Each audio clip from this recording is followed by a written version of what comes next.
अस्सलाम वालेकुम तमाम देखने वालों को। मैं हूं इरफान हैदर। यूरोपीय यूनियन के सफीर ने बानी पीटीआई यानी इमरान खान की रिहाई के हवाले से लब कुशाई की है। ये बहुत बड़ी खबर है कि उनके नोटिस में कम से कम उस सफीर के आया है और उन्हें ये बताया गया है कि खान साहब की रिहाई पाकिस्तानी चाहते हैं और पाकिस्तानी चाहते हैं कि जल्द उन्हें दोबारा सियासत में एक्टिव देखें। तो उसके जवाब में उन्होंने क्या कहा, बहुत दिलचस्प मामला है। इस हवाले से आपको बताऊंगा। साथ साथ आपको बताऊंगा कि शाह महमूद कुरैशी साहब जो कि पीकेएलआई लाहौर में ज़ेर इलाज है, जेल से उन्हें वहां मुंतकिल किया गया था, उनकी सेहत के हवाले से एक अहम खबर है जो कि आपको जानना लाजमी है। और इसके अलावा एक दिलचस्प स्टोरी ये है कि अमेरिका में एक पाकिस्तानी खातून जो एमक्यूएम वो वाली जो पुरानी एमक्यूएम थी उससे ताल्लुक रखती है, जिसे अमेरिका में दहशतगर्दी में मुलविस होने पर 8 साल सजा सुना दी गई है, कैद की उन्हें सजा हो गई है। सारा मामला क्या है, इस हवाले से मैं तब 3 स्टोरीज पे हम बात करेंगे। और साथ साथ ये रिक्वेस्ट हमेशा की तरह के चैनल सब्सक्राइब करना ना भूला करें। आ जाए जिस खातून के हवाले से सबसे पहले आपको बता देता हूँ, इसमें कोई दो राय नहीं है। जो भी कराची में रहा है या कराची को जानता है तो उसे पता है कि कराची में एमक्यूएम माजी में किस तरह दहशतगर्दी करती रही है। वो जवाब ये बताते हैं क्योंकि रियासत ने उनके साथ नाइंसाफी की, इसलिए वो उन्होंने हथियार उठाए और हथियार उठाने पे मजबूर हुए। खैर वो एमक्यूएम अब बची नहीं है। अब जो मौजूदा एमक्यूएम है ये एक मुख्तलिफ एमक्यूएम है। तो ये खातून थी और इसके मकासद 2 किस्म के थे जो इस स्टोरी में आपको बताऊंगा तो आपको समझ में आएगी। एक तो ये कराची में दोबारा फसादात चाहती थी और फसादात कराची में पाकिस्तान के सबसे बड़े शहर में होंगे तो किसको फायदा होगा? ज़ाहिर है भारत को फायदा होगा। और भारत माजी में उस वाली एमक्यूएम को फंडिंग भी करता रहा। इस हवाले से द इकोनॉमिस्ट जो अभी जिसने बुशरा बीबी के हवाले से छापा, उसमें भी स्टोरीज छप चुकी हैं, बीबीसी पे छप चुकी हैं इस हवाले से कि रॉ फंडिंग करती रही है उस एमक्यूएम को। तो अब सिलसिला ये है, एक तो वो ये चाहती थी कराची में फसादात हो, फिर माजी में जो कानून नाफिज करने वाले इदारों ने एमक्यूएम के खिलाफ जब ऑपरेशन हुए तो उन ऑपरेशंस में जो एमक्यूएम के एक्सट्रीमिस्ट या दहशतगर्द लोग थे वो मारे गए। तो जाहिर है उनके अजीज़ो अकारिब या वो अब भी नफरत रखते हैं कानून नाफिज करने वाले इदारों से या पुलिस से या और उनके जहनों में उस वक्त ये भी ब्रेन वॉश किया गया था उन्हें कि पंजाबी आपके दुश्मन है, पठान आपके दुश्मन है। वो जो लिसानी एक तरीकाकार होता है, एक सियासी जमातें इस्तेमाल करती रही हैं पाकिस्तान में माजी में।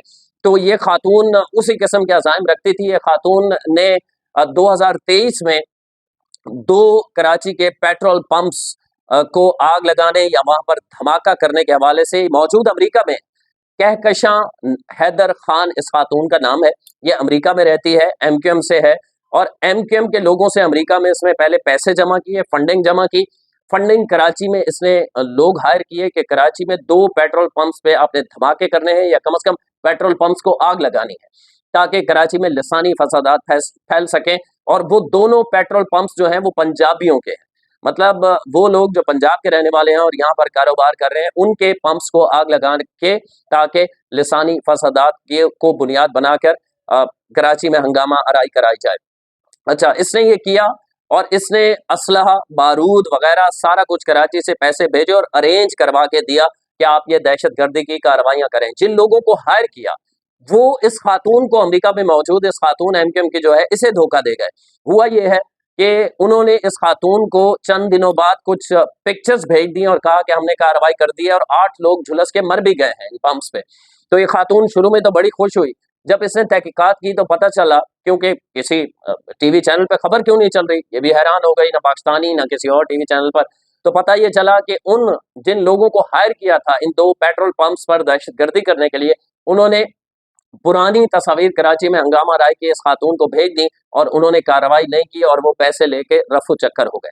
अब मालूमात ये आती है कि कराची में कानून नाफिज करने वाले इदारों ने उन दहशतगर्दों को जो ये कार्रवाई जिन्होंने पैसे लिए थे उन्हें भी माजी में गिरफ्तार कर चुके हैं। 2024 में अमेरिका में FBI के पास जब मालूमात आई तो FBI ने इस खातून से तफ्तीश की तो ये मुकर गई। इसने कहा नहीं, मेरा तो इन चीज़ों से ताल्लुक ही नहीं है।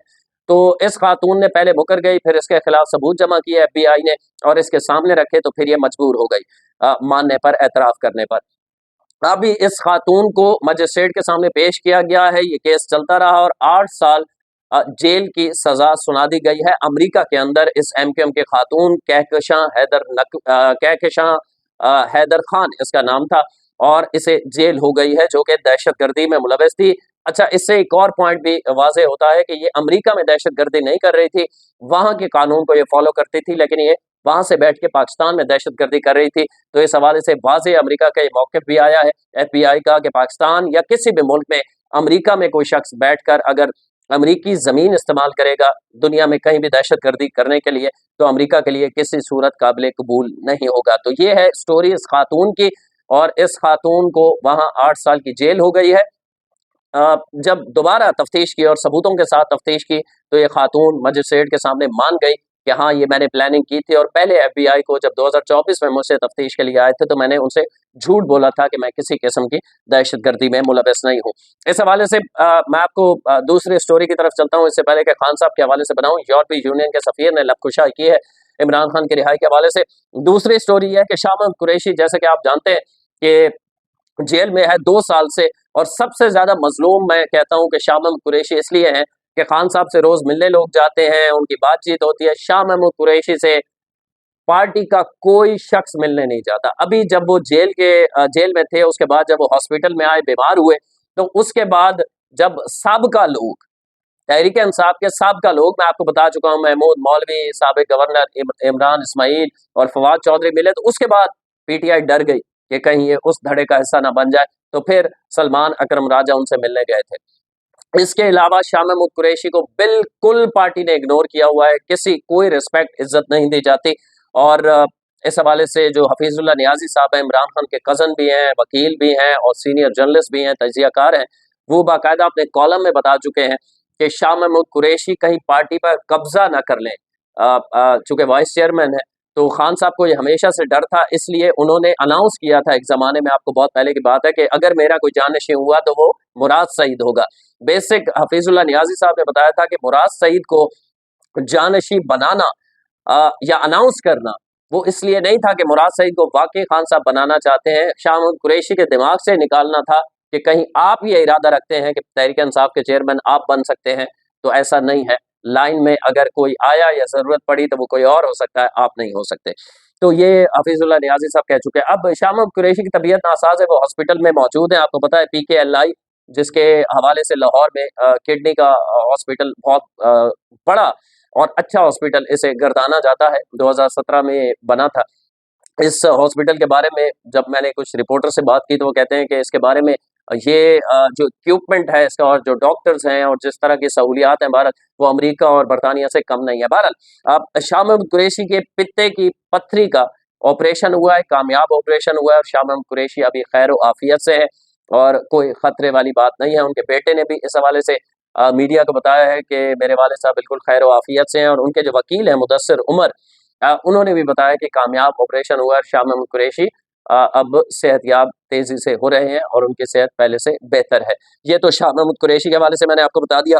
अब आ जा जी, पाकिस्तान में यूरोपीय यूनियन के नए सफीर आए हैं, और उन नए सफीर से जियो टेलीविजन ने सवाल किया है कि पाकिस्तान में एक तो जो दहशतगर्दी के मामलात हैं, और साथ साथ उन्होंने सवाल किया है कि इमरान खान के हवाले से, इमरान खान जेल से बाहर कब आएंगे, कैसे आएंगे।